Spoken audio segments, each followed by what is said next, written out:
Esta semana, en Hechos y Opiniones, vamos a hablar del Día de las Madres de República Dominicana.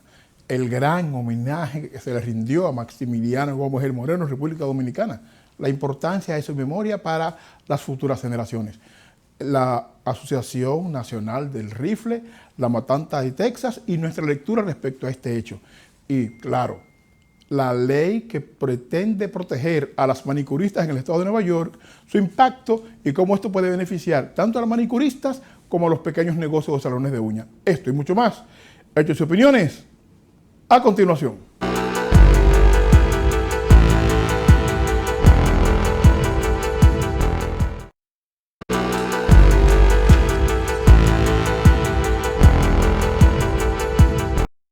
Bueno, señores, acá en su programa Hechos y Opiniones, gracias por estar con nosotros. Y bueno, hoy es un día importante para los dominicanos en el país y en cualquier parte del mundo donde nos encontremos. Hoy celebramos el Día de las Madres en nuestro territorio, en nuestro terruño. El Día de las Madres tiene un impacto para nosotros significativo porque, bueno, un porcentaje importante de familias son monoparentales, es decir, familias que son conducidas por madres solteras. Posiblemente un 56% de las familias dominicanas son monoparentales. La gente que fuimos criados por madres solteras entendemos el impacto que eso tiene. Las madres dominicanas son las únicas, a mi juicio, que tienen un himno, el famoso Venid los moradores del campo a la ciudad, del campo y la ciudad. Ahí está en pantalla mi adorada madre, que se me fue hace 2 años, una mujer que, bueno, para mí lo significa todo, sencillamente todo. Con mi mamá aprendí a ser crítico, a mirar las cosas de una realidad distinta. Con mi mamá aprendí a ser honesto, a carta cabal, proteger cada acción, proteger cada momento.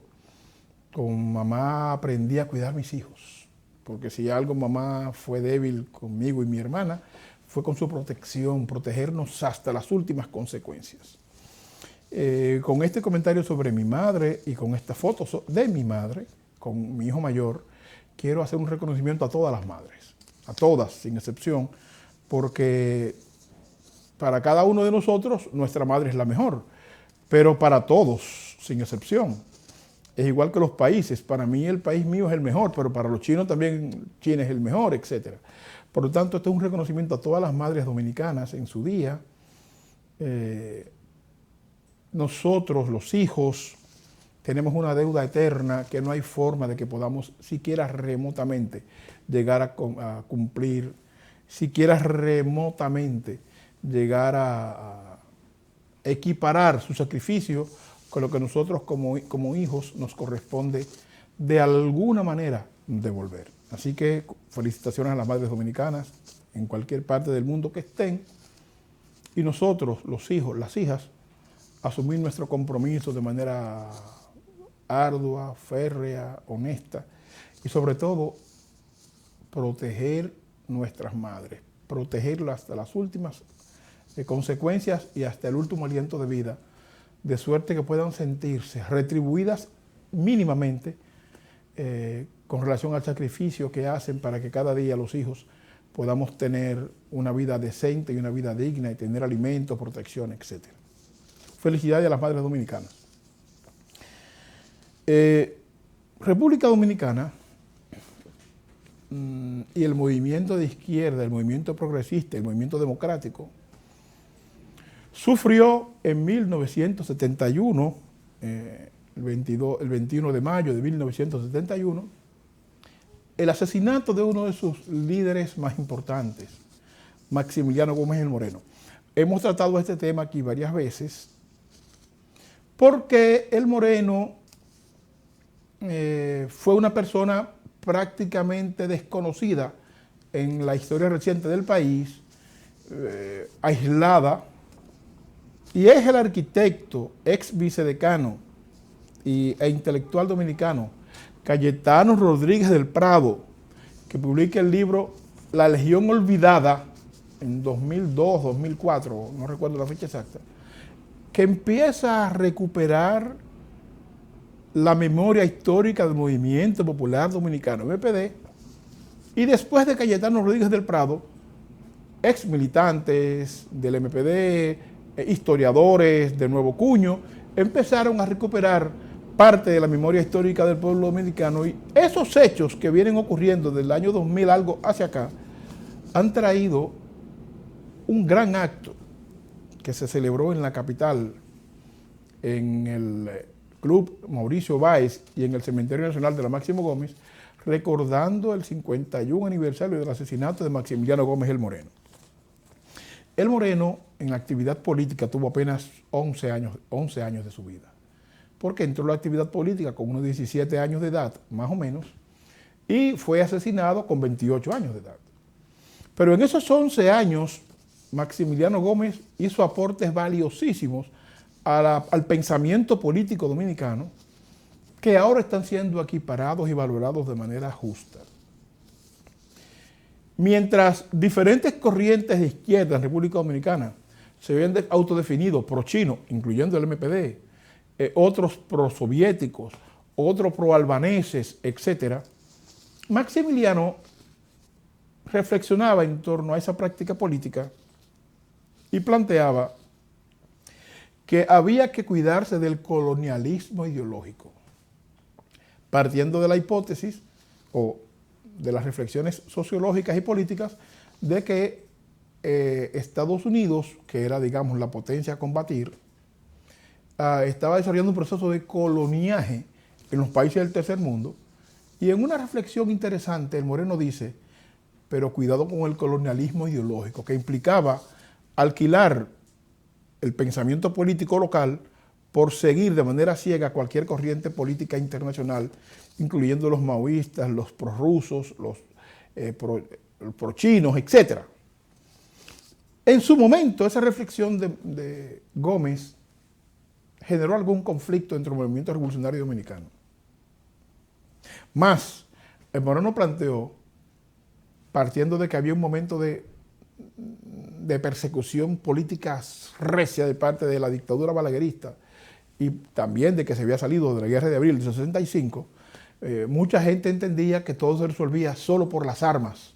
Y el Moreno planteó, no solo es engrasar el fal mecánico, también es engrasar el fal ideológico. Con lo que el Moreno mandaba un mensaje claro de que había que prepararse, había que estudiar, habría que fortalecer el pensamiento político, porque no solo haciendo la guerra física, la guerra en caliente, se hacía patria o se conseguían cambios, sino fortaleciendo el pensamiento, estudiando, mejorando su forma de pensar y de ver el mundo, y sobre todo conociendo la realidad concreta en la que se desenvolvía la sociedad dominicana de entonces. Todo esto que hablo de Maximiliano Gómez el Moreno, hoy importantes sectores intelectuales lo toman como reflexión, incluyendo algunos en el caso del hermano pueblo mexicano, dándole su justa valoración y su justa medida. En ese mismo orden es que se celebra, y bajo este contexto, el acto de recordación de Maximiliano el domingo 22 de mayo, que realmente fue multitudinario. No se esperaba una reacción de la gente de esa forma. Se llenó el Club Mauricio Báez y el acto en el cementerio fue ejemplar. Se está preparando un libro sobre el pensamiento de Maximiliano Gómez el Moreno.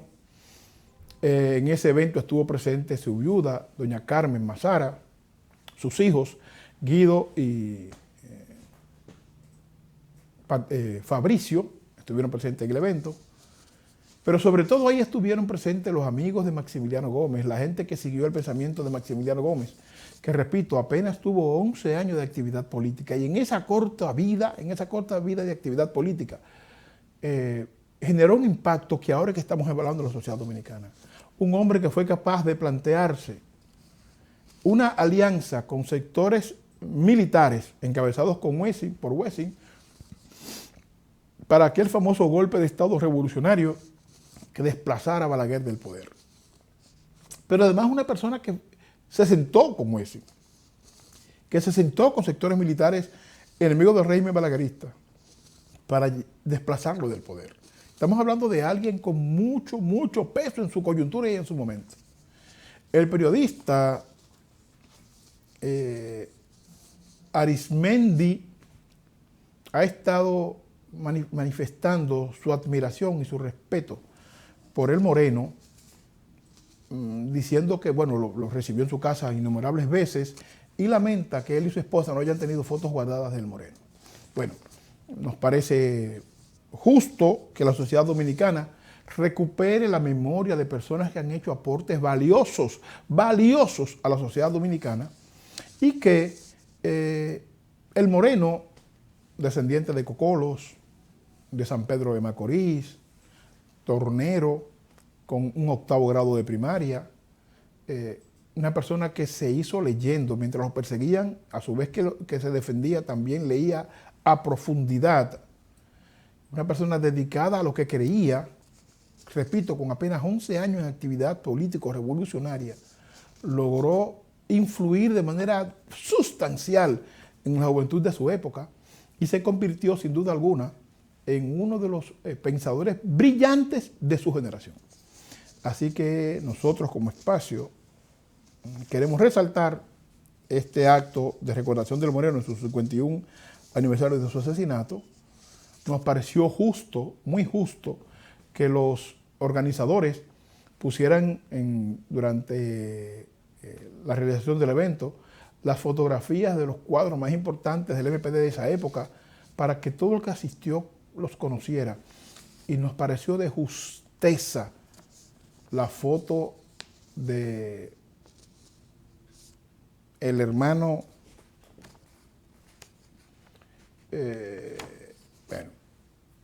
bueno, olvidé el nombre del comandante, disculpen, una persona que aportó mucho, que fue amigo personal del Moreno, fue su cuñado, Monchín Pinedo, de justeza, pero además de justeza, la fotografía de la hermana de Monchín, Miriam Pinedo, que fue asesinada con el Moreno en Bruselas, a manos de agentes infiltrados de la CIA en el MPD en ese momento. Nos pareció de justeza que recuperemos la memoria de Miriam Pinedo y de Monchín Pinedo durante este proceso. Así que, enhorabuena. Usted puede estar de acuerdo o no con el pensamiento de Moreno y con su práctica, y eso lo respetamos y lo entendemos. Aquí lo que queremos resaltar es el valor de su pensamiento y ahí está Monchín Pinedo, una persona de mis afectos, de mi aprecio, murió hace poco, pero que demostró con su práctica ser un convencido de lo que creía. Monchín Pinedo, que en paz descanse. Usted puede estar de acuerdo o no con el Moreno. Ahora bien, sus aportes y su influencia en la juventud de los años finales, mitad de los 60 y los 70 es innegable. ¿Y cómo gravitó ese pensamiento en la actividad política dominicana?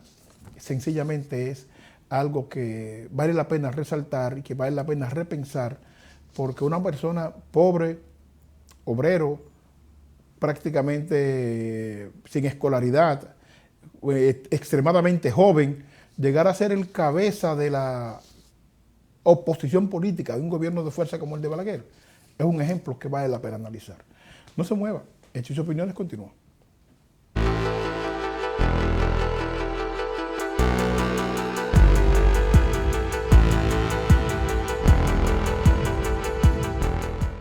¿Sabe que muchas leyes de crédito han cambiado después de la pandemia? ¿Tiene el historial de crédito dañado y nadie te presta? ¿O simplemente necesita limpiar tu crédito personal o de negocios? En Credit City te podemos ayudar. Llámanos.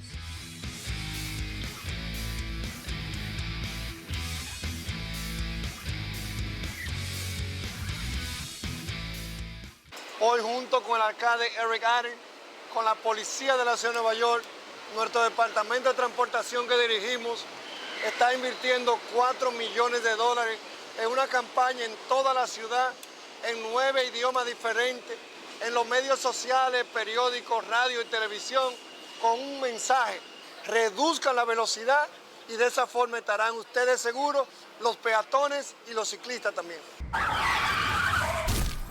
Las cosas pasan rápido en la calle. Su velocidad le puede parecer lenta al manejar, pero si atropella a alguien, es espantosamente rápida.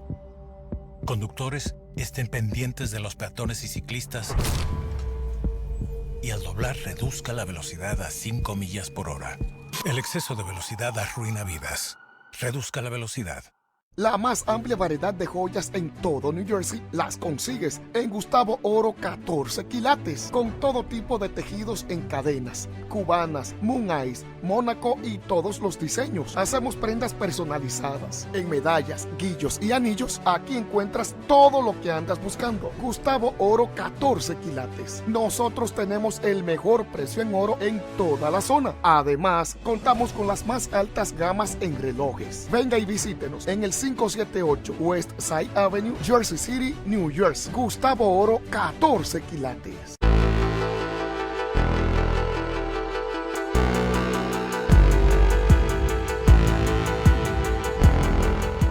Bueno, permítanme por favor recordar que también en mayo, pero de 1994, fue asesinado el profesor Narciso González Narcisazo. Como hemos dicho años anteriores, fechas como esta, el profesor Narciso González se pronunció en la Universidad Autónoma de Santo Domingo contra el fraude electoral que en 1994 hizo el doctor Joaquín Balaguer contra el candidato de la oposición en ese momento, José Francisco Peña Gómez. El profesor Narciso González establecía que la razón por la que se hizo el fraude estaba vinculado a la relación de las fuerzas castrenses con el tráfico de influencias y con los contratos de obras públicas que le estaban siendo asignadas por el gobierno de ese momento. Salió de la Universidad Autónoma, fue al Hipódromo Perla Antillana, según todos los testimonios. Él era aficionado a los caballos, a la carrera de caballos. Luego fue al cine, del cine tomó un autobús y el profesor desapareció para siempre. Se ha especulado mucho en torno a quiénes lo secuestraron. No hay nadie preso por este hecho. Se hicieron varios interrogatorios. Todas las personas interrogadas fueron liberadas. Se dijo que se usó un vehículo, una jipeta del Banco Central de República Dominicana, pero la investigación forense estableció que ahí no encontró ningún rastro de ADN vinculado con el profesor Narciso González. El asunto cierto es que el profesor desapareció. Hay tremendistas irresponsables que han dicho que el profesor Narciso González se suicidó. ¿Y cómo una gente puede suicidarse y autodesaparecerse? ¿Cómo una gente puede atentar contra su vida y el cuerpo no aparecer jamás? ¿Cómo puede una persona ponerse algo en el cuello pesado, tirarse al mar? Pero eso es absurdo.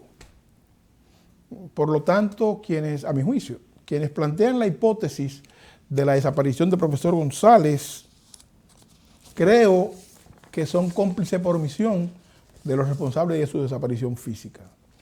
Aquí recordaremos eternamente a Narciso González, a quien conocimos, a quien tratamos, quien en la zona norte de la capital contribuyó sustancialmente en la formación de gente joven de los 80 y el primer quinquenio de los 90, formando en educación popular, en teatro, etc. Recordamos que el profesor Narciso González fue el creador de un personaje que fue icónico en la televisión de los 70, que fue Tano Cao, fue el libretista y el creador de esos personajes. Y un intelectual sólido, con una capacidad sobrenatural de pensamiento. Hoy queremos recordar su desaparición y continuaremos pidiendo justicia, que en algún momento llegue un gobierno responsable que dé al traste con los criminales que desaparecieron a Narciso González. Joaquín Balaguer del 94 al 96 no hizo nada. Leonel Fernández, que se comprometió con investigar la desaparición del profesor González, a quien él conocía, porque eran los dos de Villajuana, no hizo absolutamente nada. El gobierno de Danilo Medina no hizo absolutamente nada. Y el gobierno del profesor de Luis Abinader tampoco siquiera ha tocado ese tema. Esperemos que en algún momento llegue un gobierno decente y comprometido con ese pueblo que haga pagar a los culpables de la desaparición física de Narciso González, no así de su pensamiento. Miren, señores, vamos a otro tema. El New York Times ha estado publicando unos trabajos sobre Haití que nos llama la atención.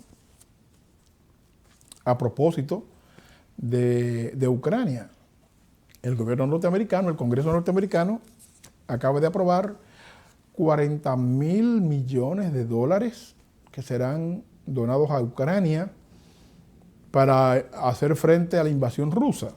Y eso suena bien de entrada. ¿Ustedes se imaginan lo que se puede hacer en Haití con 10.000 millones de pesos? De dólares, perdón.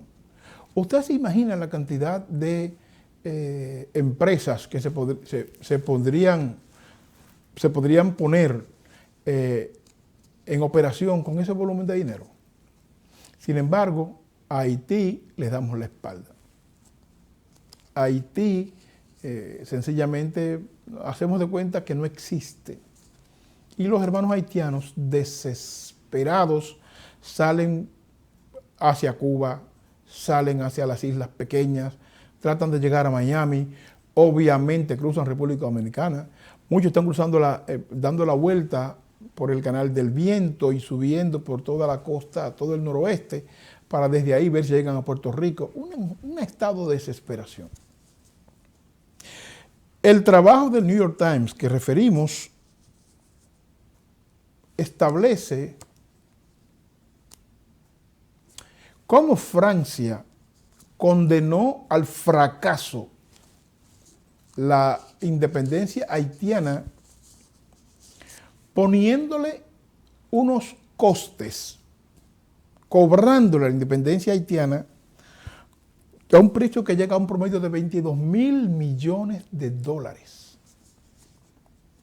Haití duró pagando 150 años pagando esa deuda. Su producción se fue en esa deuda. Hay sectores dominicanos que condenan el hecho de que a raíz de la lucha por la independencia haitiana, los haitianos destruyeran todo aquello que heredaron de los franceses. Y yo digo, ustedes se han puesto a pensar o no hemos puesto a reflexionar lo que significa para un pueblo todos los símbolos que se usaron para su tortura y para su esclavitud. No hemos puesto a meditar en eso. Es como cuando una joven va ante un juez y tiene que testificar la forma en que fue ultrajada y violada por un hombre. Usted puede pensar en el trauma que significa eso. Estos jóvenes que hoy, adultos, van a las cortes a tener que narrar sus violaciones, por ejemplo, de manos de sacerdotes, para poner ejemplos concretos, el trauma que implica repetir esas historias. Y nosotros, 2 siglos después, no acabamos de entender por qué cuando la comunidad negra se independiza de Francia, arrasa con todo lo que le olía a explotación y abuso y a esclavitud. Bueno, el asunto no estuvo ahí. El problema haitiano estuvo en las condiciones que Francia le puso para su liberación. Pero además, en 1914, Estados Unidos inicia un proceso de invasión a Haití, que fue de 1915 a 1934, y Estados Unidos no instaló absolutamente nada que garantizara el desarrollo de esa parte de la isla. Absolutamente nada. Es más, el New York Times en este trabajo establece que militares norteamericanos sacaron lingotes de oro de Haití. Se los robaron. Eso lo dice el New York Times. Se robaron lingotes de oro de Haití. Claro, que el robo que hicieron esos militares en 1915 no es comparable, siquiera remotamente, con el robo que hizo Francia de Haití. Y 2, con las condiciones abusivas que le puso, 22.000 millones de dólares para su proceso de reconocimiento de la independencia nacional. En 2003-2004, en el gobierno del presidente Jean-Bertrand Aristide, el presidente Aristide empezó a establecer la importancia y la necesidad de que Francia le devolviera el dinero robado a Haití a través de este proceso de reconocimiento de la independencia. Y es ese reclamo, y eso también lo dice el que era embajador de Francia en ese momento en Haití, y lo dice en este reportaje de New York Times, es ese reclamo de Jean-Bertrand Aristide lo que provoca el golpe de Estado que lo sacó del país.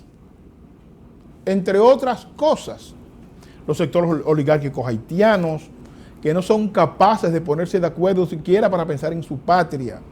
Esa oligarquía haitiana piensa como francesa, igual que la oligarquía dominicana, que piensa como italiana o piensa como española o cualquier otro, pero menos dominicana.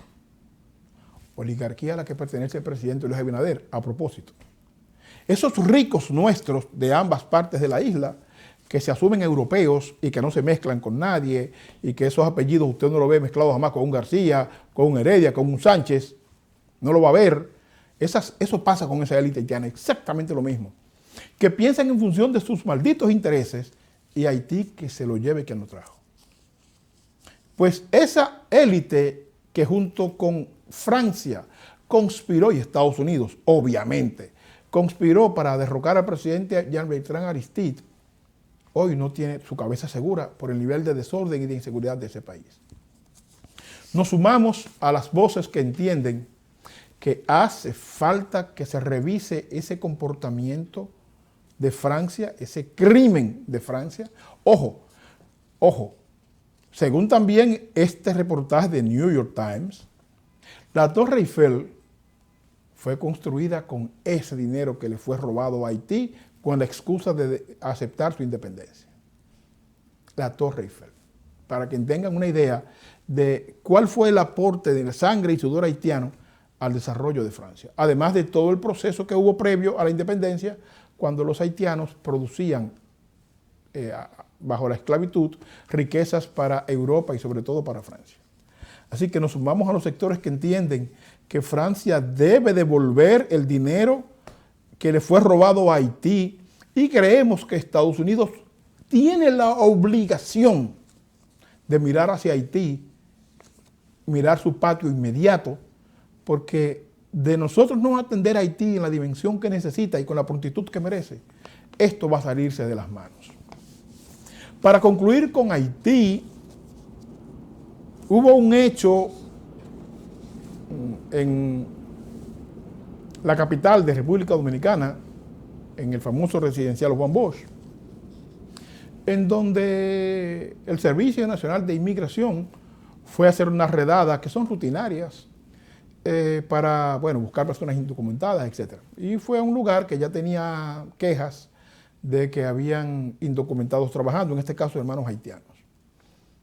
Eso salió de control, las personas que estaban debían ser arrestadas se les reclamaba documentos, etcétera, para establecer su nivel de legalidad o no. Un grupo de estos hermanos haitianos se amotinó, se incomodó y empezó a atacar a la policía de inmigración, cosa que condenamos. No estamos de acuerdo con el ataque contra las fuerzas policiales dominicanas de parte de ningún grupo extranjero. Eso no tiene ningún sentido. Eso fue una provocación innecesaria, una provocación que los hermanos haitianos han pagado muy caro posterior a eso. Una provocación innecesaria. Yo no me imagino nosotros aquí, digamos en una zona que todos conocemos, en la 181, por ejemplo, o en la tercera y la 149 en el Bronx, peleando con migración para que no se lleve dominicano. Eso no es posible, eso nos parece que es inaceptable.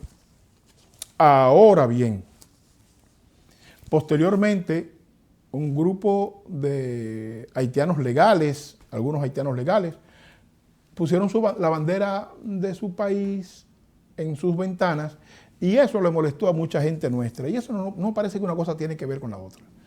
usted es orgulloso de donde viene y de donde es. Nosotros acá en Estados Unidos ponemos bandera todos los días donde quiera que nos da la gana, en el carro, en las ventanas, donde quiera que nos da la gana en nuestros negocios, y nadie es capaz de llamarnos la atención por eso. Condenamos la acción de los hermanos haitianos que enfrentaron a la Policía Nacional en la redada. Eso es incorrecto. Pero salir a cazar haitianos, salir a obligarlos a que quiten sus banderas. Hay unos videos por ahí de algunos desaprensivos nuestros bajándolos de las construcciones. Eso nos parece abusivo. Un trabajador no tiene nada que ver con la acción díscola, dispersa e irresponsable de uno que otro que actuó por cuenta propia. Nadie le ha preguntado a los que construyen por qué contratan mano de obra haitiana.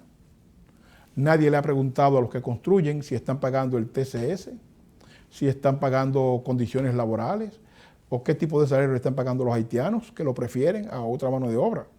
Entonces hay que ser equilibrado en este proceso, que no se sea injusto bajo ninguna circunstancia.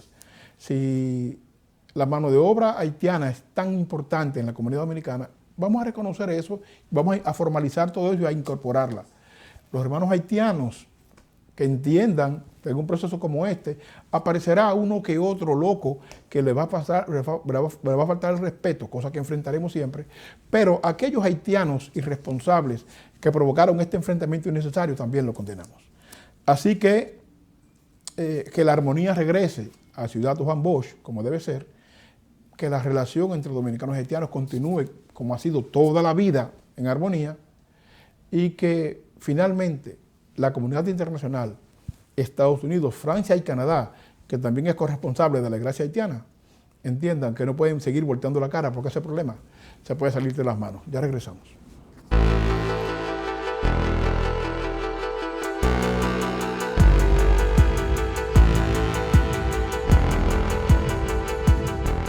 Hola, yo soy el Dr. Peter Montán y en este momento quiero dirigirme a ti, a exhortarte a que tomes conciencia en unirte a este grupo de personas de la cual yo también formo parte. Te hablo de los donadores de órganos. Al donar tus órganos cuando llegue el momento, claro está, serás partícipe de donarle la vida, darle la vida a una persona la cual está carente de ella, de darle una sonrisa a un niño que ha perdido la visión y en ocasiones darle la oportunidad a que unos niños puedan tener un padre por un tiempo mayor al cual la vida se lo ha limitado. Toma conciencia, dona tus órganos y dale la sonrisa a una familia. Salcedo Cargo Express, tu compañía de envíos a República Dominicana más importante de Nueva York. Cuenta con la flotilla de vehículos más grande cubriendo toda el área triestatal. Y hasta los famosos del merengue recomiendan los servicios de Salcedo Cargo Express. Yo uso los servicios de Salcedo Cargo Express. Cuando vaya a enviar su mudanza o paquetes a República Dominicana, Salcedo Cargo Express. El Mayimbe de los embarques.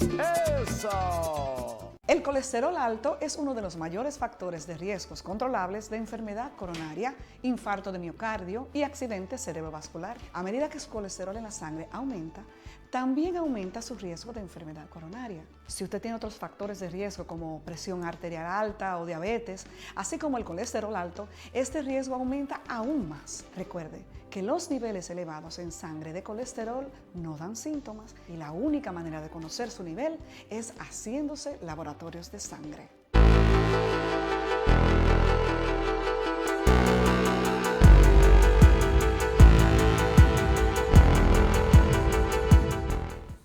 Bueno, señores, estamos al aire.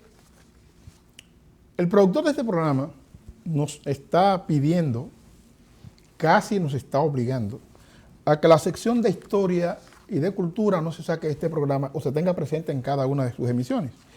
Y partiendo de esa orden estamos, digamos, recogiendo su preocupación. Y hoy nos toca hablar de alguien que el día 2 de mayo cumplió años, un hecho importante en la vida política dominicana y en la vida de este personaje. Se trata de José Contreras.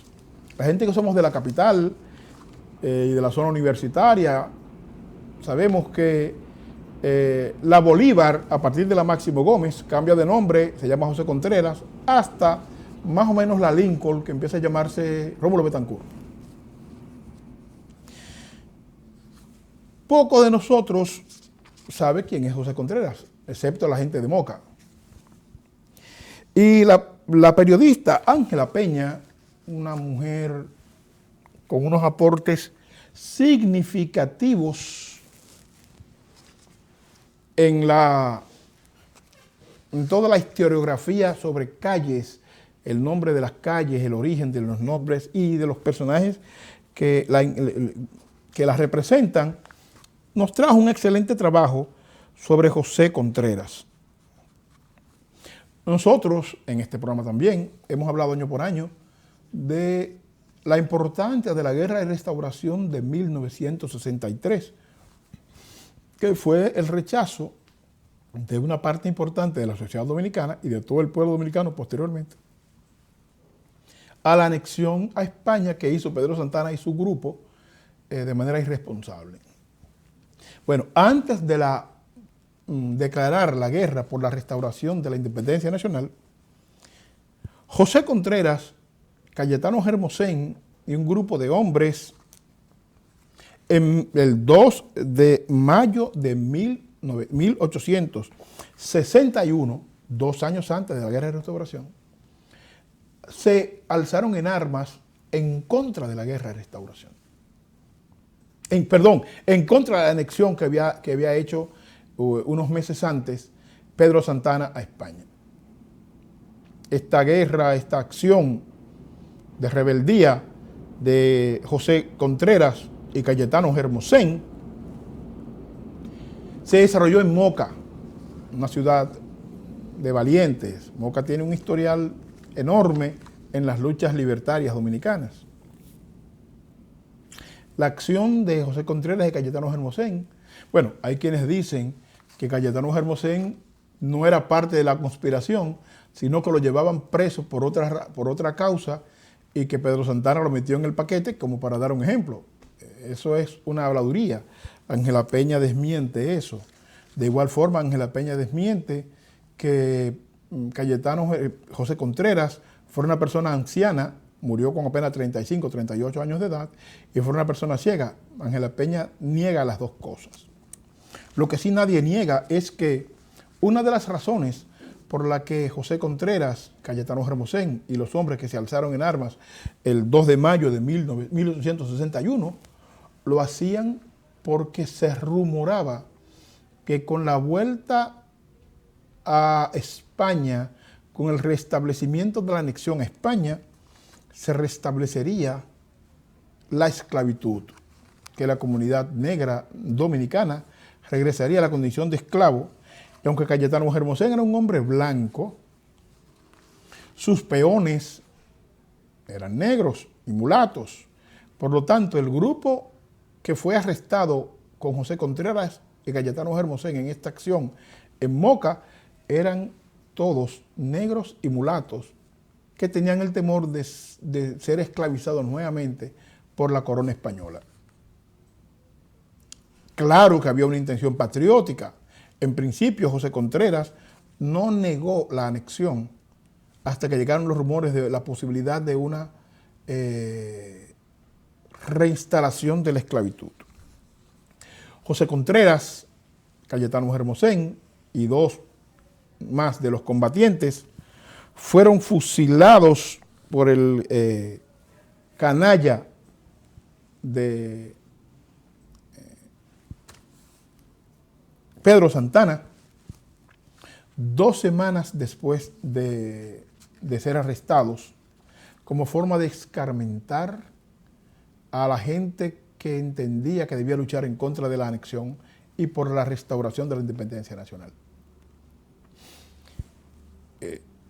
Cayetano Hermosén y sobre todo José Contreras pidió al momento de su fusilamiento a sus correligionarios y a su familia que le hicieran 2 misas porque era un católico ferviente y bueno, se encomendó a lo que él creía, pero creemos que la sociedad dominicana no le ha hecho la justicia necesaria a José Contreras y Cayetano Hermosén, porque sin la génesis del 2 de mayo de 1861, posiblemente no había 16 de agosto de 1863, que es cuando se proclama la lucha por la restauración de la independencia nacional. Así que nosotros como sociedad tenemos que, igual que coincidimos con el Moreno, rescatar estos héroes nuestros que lo dieron todo por lo que creían correcto, todo. José Contreras tenía fincas, era una persona con influencias, era de hecho una persona que le podía prestar dinero al Estado si fuese necesario, una persona que no buscó nada para sí mismo porque luchó por lo que creía y no le sacó ventaja al poder bajo ninguna circunstancia. No tenía por qué involucrarse en eso, excepto por convicción y por solidaridad con la gente, como sus peones, con la gente que él entendía que no debían regresar a condición de esclavo producto de esa anexión. Así que nosotros reconocemos en su justa medida la lucha de José Contreras, Cayetano Hermosén, iniciada el 2 de mayo de 1861, personas estas que cayeron fusilados por Pedro Santana el 19 días después, en mayo, en Moca, en el cementerio municipal de Moca, fueron fusilados, aunque hay una orden del Poder Ejecutivo de 1973-74 que ordena llevar los restos a el Panteón Nacional. Todavía eso no se ha cumplido y pensamos que la Comisión de Efemérides Patrias, el Ministerio de Cultura, debían desarrollar una jornada de educación y poner historiadores a cargo de este proceso que permita, primero, que la sociedad conozca en detalle el aporte que hicieron estos líderes nuestros, estos héroes de la patria, y que se cumpla con ese decreto presidencial y los restos de ambos sean sencillamente llevados al Panteón Nacional. Gloria eterna a José Contreras, Cayetano Hermosén y quienes sembraron la lucha por la restauración de la independencia nacional 2 años antes de ser proclamada, el 2 de mayo de 1861. No se mueva, ya regresamos.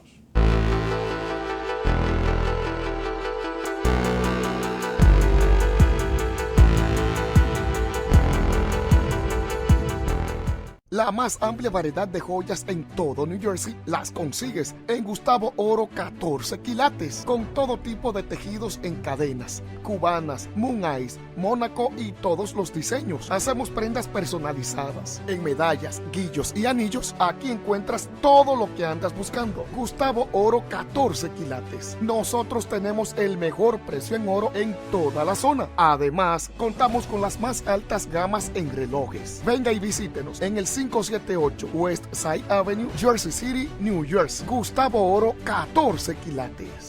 Hoy, junto con el alcalde Eric Adams, con la policía de la ciudad de Nueva York, nuestro departamento de transportación que dirigimos está invirtiendo $4 millones en una campaña en toda la ciudad, en 9 idiomas diferentes, en los medios sociales, periódicos, radio y televisión, con un mensaje: reduzcan la velocidad, y de esa forma estarán ustedes seguros, los peatones y los ciclistas también.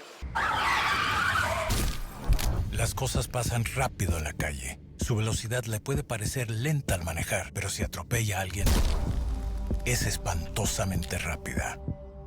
Conductores, estén pendientes de los peatones y ciclistas y al doblar reduzca la velocidad a 5 millas por hora. El exceso de velocidad arruina vidas. Reduzca la velocidad.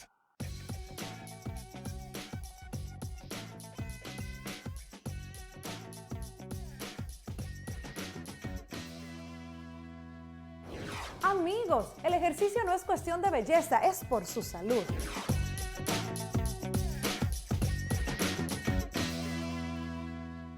Hola, yo soy el Dr. Peter Montán y en este momento quiero dirigirme a ti, a exhortarte a que tomes conciencia en unirte a este grupo de personas de la cual yo también formo parte. Te hablo de los donadores de órganos. Al donar tus órganos cuando llegue el momento, claro está, serás partícipe de donarle la vida, darle la vida a una persona la cual está carente de ella, de darle una sonrisa a un niño que ha perdido la visión y en ocasiones darle la oportunidad a que unos niños puedan tener un padre por un tiempo mayor al cual la vida se lo ha limitado. Toma conciencia, dona tus órganos y dale la sonrisa a una familia.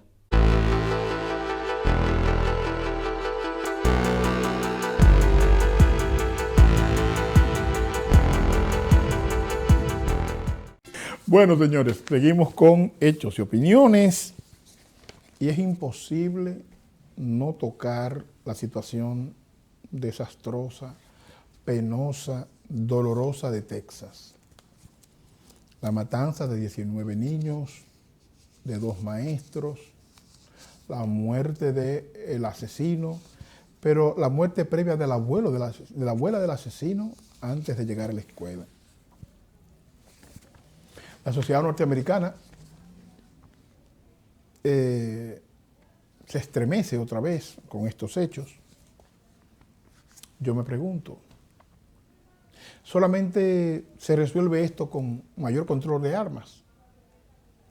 Ciertamente, la Asociación Nacional del Rifle, aunque le apena, entre comillas, este tipo de hechos, no es menos cierto que no hace absolutamente nada, es más, trabaja para que no haya regulación alguna con el asunto de las armas. Permítanme recordar algunos hechos que nos han marcado como sociedad acá en Estados Unidos. El 20 de abril de 1999, 2 estudiantes cometen un asesinato terrible en la escuela secundaria de Columbine, en Colorado. Una masacre que todo lo que vivíamos en Estados Unidos recordamos como si fuera ayer. 13 años después, en Sandy Hook, en Connecticut, otro estudiante de secundaria comete otro crimen atroz contra sus compañeros de aula. 6 años después, en Parkland, Florida, otro asesinato masivo. Ahora, Sandy Hook. Pero